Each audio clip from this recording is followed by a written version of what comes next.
আর 7 দিন, তারপর আর মাত্র 6 দিন। 5, 4, 3, আর মাত্র 3 দিন। তারপর আমার বদলা।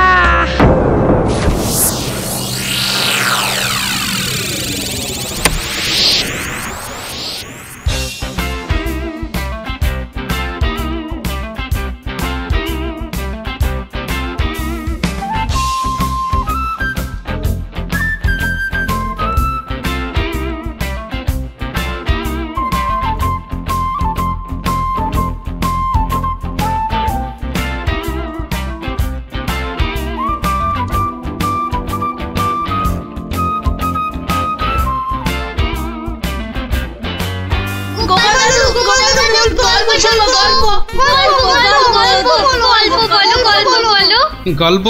কিসের গল্প শুনবি আজ? রাক্ষসের গল্প। বাবারে, একেবারে রাক্ষসের গল্প? হ্যাঁ, না না গোপাল দাদু, রাক্ষস পুরনো হয়ে গেছে। আজ খক্কসের গল্প শুনবো। কেমন?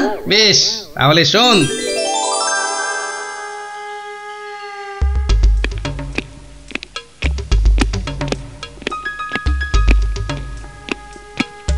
মহারাজকে কেমন যেন লাগছে মনে হচ্ছে। উনি যেন কেমন আদিম যুগের লোকেদের মতো ঝুঁকে ঝুঁকে চলছেন। কি হলো এত গুজগুজ ফুসফুস কিসের? চুপ করে বসে থাকা যায় না? একটা কথাও যেন আর না শুনি। মহারাজ এসে গেছেন, সবার কাজ শুরু হচ্ছে। না, আর সভা করতে মন চাইছে না মন্ত্রী। তা বললে কি চলে মহারাজ? আপনি হলেন একটা ঢেঁকি। কি বলে মন্ত্রী?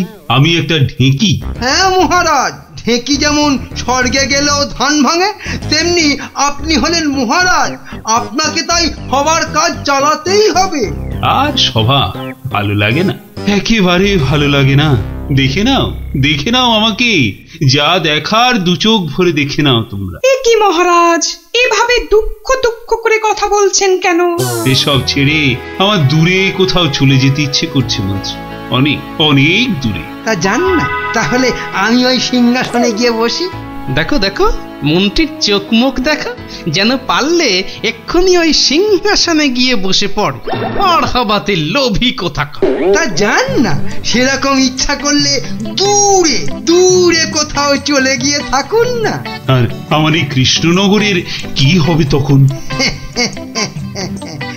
আমি রয়েছি কি করতে মহারাজ? আপনার খালি সিংহাসনে আপনার পায়ের হাওয়াই চপ্পল রেখে আমি না হয় রাজ্য চালাবো। ব্যাস, তাহলেই হয়েছে। বেটার ছেলে মন্ত্রী একবারও জিজ্ঞাসা করছে না মহারাজের এরকম ভাবার কারণটা কি। আর শুধু ধান্দা করছে মহারাজ চলে গেলে কখনোই সিংহাসনে গিয়ে বসবে।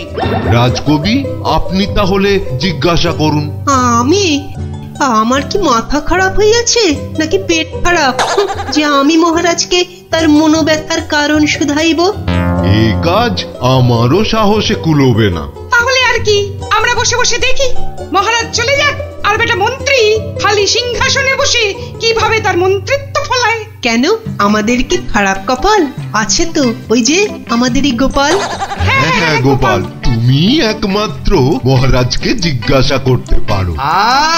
আবার বড্ড বেশি কথা হচ্ছে। এবার কথা বললে কিন্তু সভাতে কান ধরে নীল ডাউন করে দাঁড় করিয়ে রাখবো। দেখছি আমি কি করা যায়।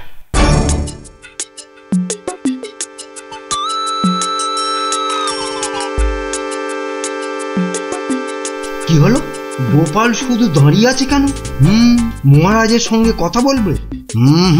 ওকে সুযোগ দিলে আবার কি করে বসবে কে জানে। এই যে গোপাল, কি হলো? এখানে দাঁড়িয়ে আছো যে? সভা তো শেষ, কি মতলব? মহারাজের সঙ্গে দেখা? সেসব হবে না। যাও এখন যাও। আগে মহারাজ নয়, আমি তো আপনাকে একটা কথা বলবো বলে দাঁড়িয়ে আছি মন্ত্রী মশাই। আমাকে? কি কথা? মন্ত্রীমশাই, আমি সভায় আসার সময় দেখে এসেছিলাম যে আপনার গিন্নি, সে কি বলবো, কাটা পাঠার মতো ছটফট করছিলেন। সে কি? কেন? আর তুমি সেটা এখন বলছো আমাকে? হ্যাঁ, আসলে আপনি সবার কাজে এত ব্যস্ত, তাই আর সাহস করে বলে উঠতে পারিনি। যত সব। কিন্তু হয়েছেটা কি? হ্যাঁ, আর বলবেন না মন্ত্রী মশাই, একটা পিঁপড়ের কামড়ে গিন্নি মায়ের পা থেকে সিকি রক্ত গল গল গল গল করে বেরোচ্ছিল। বাবা, দেখেই তো আমার প্রায় ভিড়মি খাবার জোগা। ওহ, আর তুমি সেটা দেখে এসে এতক্ষণ চুপ করে বসে রইলে? হ্যাঁ, এক্ষুনি যাই আমার গিন্নির কাছে, কি না কি হয়েছে। ওহ, আমার হয়েছে যত জ্বালা। হ্যাঁ মন্ত্রী মশাই, যান যান যান। ব্যাস, এবার রাস্তা পরিষ্কার। ওই যে মহারাজ আসছেন।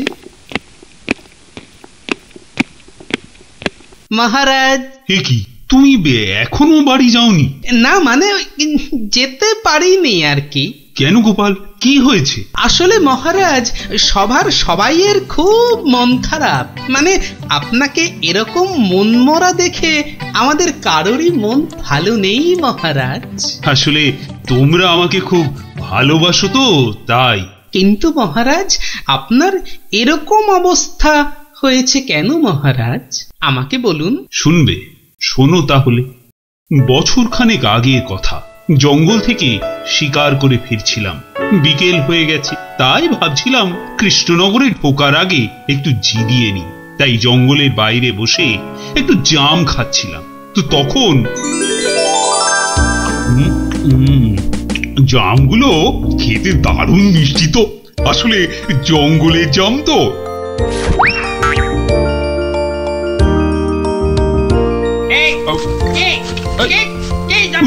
তিন ফুটিয়া বুড়িয়ালা বামুনটা কে? বাবা, হাতে আবার ওর থেকেও বড় একটা তরোয়াল নিয়ে চিৎকার করতে করতে দৌড়ে আসছে। আরে আমি জাম খেয়ে বিচি ছুঁড়ে ফেলেছি। তুই? তোর এত বড় সাহস? তুই আমার ছেলের দিকে জামের বিচি ছুঁড়ে মেরেছিস? তোর এত বড় সাহস? আহা, তোমার ছেলে কোথায় আর তার কি হয়েছে সেটা বলবে তো। সেটা আর বলে হবে কি এখন? যে গেছে সে তো গেছে। ছোট কক্ষস রে। মানে না বোঝার ভান করলে কিন্তু পার পাওয়া যাবে না এই খোকা কক্ষসের হাত থেকে, বুঝলে? ও, তাহলে তুমি একটা খোকস আর তোমার নাম হলো খোকা। সবই তো বুঝিস, আর এইটা বুঝতে পারছিস না যে তোর ছুঁড়ে মারা জামের বিচির ধাক্কায় আবার একমাত্র চলে গেছে। ও ছোট কক্ষস রে। গেছে মানে? কোথায়? কোথায় সব জেনে ন্যাকামো হচ্ছে? কোথায় আর যাবে? পটল ডাঙায়। ও, মানে মারা গেছে? এতক্ষণে মাথায় ঢুকেছে। কিন্তু কি বলছো কি তুমি? তোর যদি বিশ্বাস না হয় তাহলে চল, নিজের চোখে দেখবি। চল বেটা। না না, থাক, তার আর দরকার নেই। এবার বলো কিভাবে আমাকে প্রতিদান দিতে হবে? সব প্রতিদান এসব মুখে সাজানো বলি, বুঝলি? আমি আমার ছেলের মৃত্যুর প্রতিশোধ চাই। প্রতিশোধ। থাক, তোমার ওই 3 ফুটের চেহারায় আর 5 ফুটের তরোয়াল নাচাতে হবে না, মাথা ঘুরেই পড়ে যাবে। আমি প্রতিশোধ চাই, খুন কা পাতলা খুন। ও ঠিক আছে, আমাকে তাহলে 1 বছরের সময় দাও, তারপর আমি নিজেই আসবো তোমার কাছে। তখন তোমার যা ইচ্ছে আমাকে নিয়ে করো, কেমন? তো সেই 1 বছর শেষ হচ্ছে সামনের সোমবার। তাই আমার মন খুব খুব খারাপ গোপাল।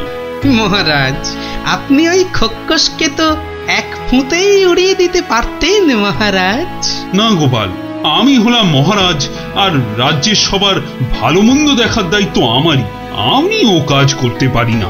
তাহলে মহারাজ, আপনি খোকসের কাছে যাবার সময় আমাকে সঙ্গে নিয়ে যাবেন।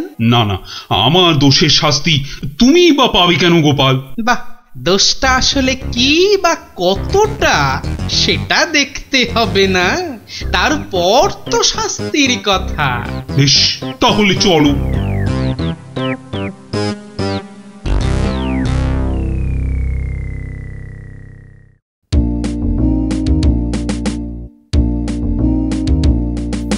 মন্ত্রী, কাল আমি ভাবছি ওই কৃষ্ণনগরের বাইরে বেরোবো। ওহ, বেরোবে, তার মানে আবার কি ফিরবে? কি বলছো মন্ত্রী? না, বলছি যে মহারাজ, ওই যে সবাই বলছিলেন না অনেক অনেক দূরে চলে যাবেন, তা এ যাওয়া কি সেই যাওয়া? হতেই পারে, জানি না মন্ত্রী, কিচ্ছু জানি না।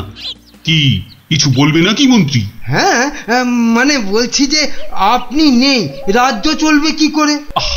এত কিছু ভেবো না তো, ও ঠিক একটা কিছু হয়ে যাবে। মহারাজ কি দার্শনিক হয়ে গেল নাকি? না, বলছিলাম যে আপনার পায়ের হাওয়াই চপ্পলে রেখে গেলে সেটা সিংহাসনে বসিয়ে আমি রাজ্য চালাতাম, এই আর কি। আহা, এত চিন্তার কিছু নেই। আরে মহারানী তো রইলেনি। ও মনে মনে এই ছিল।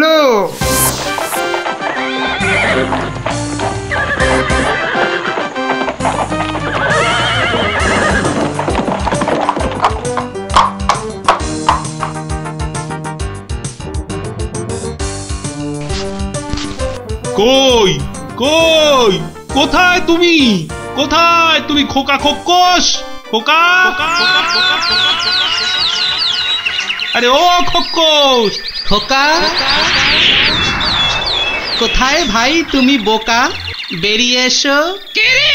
কে ওখানে আমাকে নাম করে ডাকে? কার এত বড় সাহস?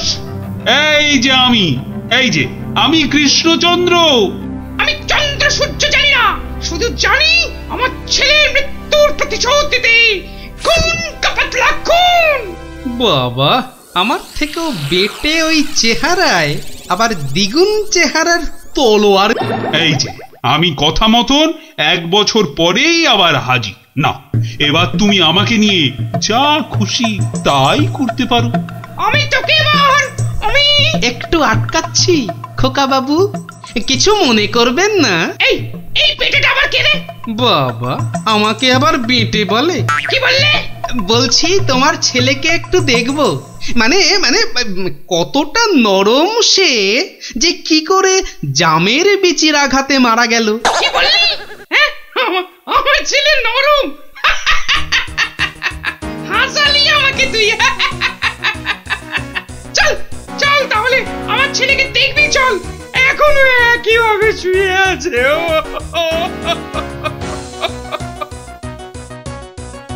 আমার ছেলে পাহাড়ের মতন ইয়া লম্বা, আর নদীর মতন এই চওড়া, তেমনি শক্তিশালী।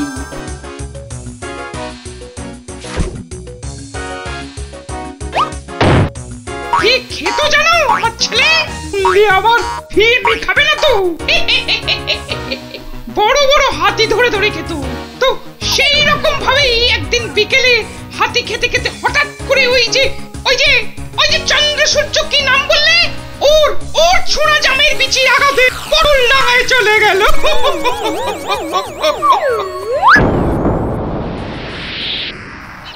বাবা, তোমার এই বিশাল দৈত্যের মতো ছেলে একটা জামের বিচির আঘাতে মারা গেল? তাহলে কি আমি মিথ্যে কথা বলছি? মহারাজ, একটা কাজ করতে হবে যে। কি কাজ? যেমন করে হোক ওই ছেলের মুখটাকে ফাঁক করতে হবে মহারাজ। দেখি তোমার এই তরোয়ালটা দাও দেখি। সেইটি হচ্ছে না, আমার তলোয়ার দিয়ে আমাকেই মারবে? তোদের এইটাই মতলব না? আরে কোনো মতলব টাতলব নেই হে, দাও তো। মহারাজ ধরুন তো, আমি ধরছি পেছন থেকে। এবার গোপাল ছেলেটার মুখটা ফাঁক করে দেওয়া যাবে, কিন্তু আমার মাথায় তো কিছুই ঢুকছে না। আপনি ফাঁক করার চেষ্টা করুন, আমি ততক্ষণে বেশ কিছু কলার কাঁদি জোগাড় করে নিয়ে আসি মহারাজ। এটা কি হচ্ছে নাকি? বলি, এটা কি হচ্ছে? এই তো। কি করছোটা কি তোমরা? তোমার ছেলের জ্ঞান ফেরানোর চেষ্টা হচ্ছে ভাই খোকস। বলো কি গোপাল? আমার ছেলে তাহলে পটল ডাঙায় যায়নি? কি বলছো কি তোমরা? মনে তো হয় না মহারাজ। সরে আসুন, যখন তখন হাতি বেরোতে পারে। যা ভেবেছি ঠিক তাই হয়েছে। কোটা একটা হাতি বেরিয়ে এলো গোপাল। এই যে খোকা খোকস, জামের বিচির আঘাতে কিচ্ছু ঘটেনি, গোটা হাতি খেতে খেতে একটা হাতি গলায় আটকে গিয়ে ছেলের দম বন্ধ হয়ে গেছিল। বাঁচালে গোপাল, বাঁচালে। মরার পর অন্তত কাউকে মেরে ফেলার জন্য আমাকে নরকে যেতে হবে না। হ্যাঁ, কি আনন্দ, কি আনন্দ! আমার ছেলে বেঁচে উঠেছে, শুনছো তোমরা? কি মজা, কি মজা! আমার ছেলে বেঁচে উঠেছে। আরে কি মজা, কি মজা! শুনছে সবাই? আমার ছেলে বেঁচে উঠেছে। কি মজা, কি মজা! আমি আর আমার ছেলে মিলে খাবো হাতি ভাজা, হাতি ভাজা। কি মজা, কি মজা! চলো চলো গোপাল, সবাই ফিরে তো আবার তোমার পুরস্কারের ব্যবস্থা করতে হবে। পুরস্কার? এসব আবার কেন মহারাজ? বাহ, তুমি আমার জীবন রক্ষা করলে, আমার গিন্নিকে বিধবা হওয়া থেকে বাঁচালে, আর আমি তোমাকে পুরস্কৃত করব না, তা কি কখনো হয়? মহারাজের জয় হোক, জয় হোক মহারাজের। দারুণ দারুণ। ওহ, একটা জ্যান্ত গোটা হাতি গলার কাছে আটকে ছিল। বাবা, দেখলি তো, রাক্ষসের গল্প না শুনে খোকসের গল্প শুনে কি দারুণ মজা হলো। আবার আরম্ভ করলি তো? এই না না না, কোনো ঝগড়া নয়, কোনো ঝগড়া নয়। গল্প শেষ, এবার যে যার মতন সোজা বাড়ি। চল চল। কাল কিন্তু আবার এই সময় এই জায়গায় দেখা হবে তো? তা আবার হবে না। পড়া ভুলতে পারি, কিন্তু ওই বিকেল বেলা গল্প শোনার কথা কিছুতেই ভুলবো না। বেশ বলেছিস, হ্যাঁ।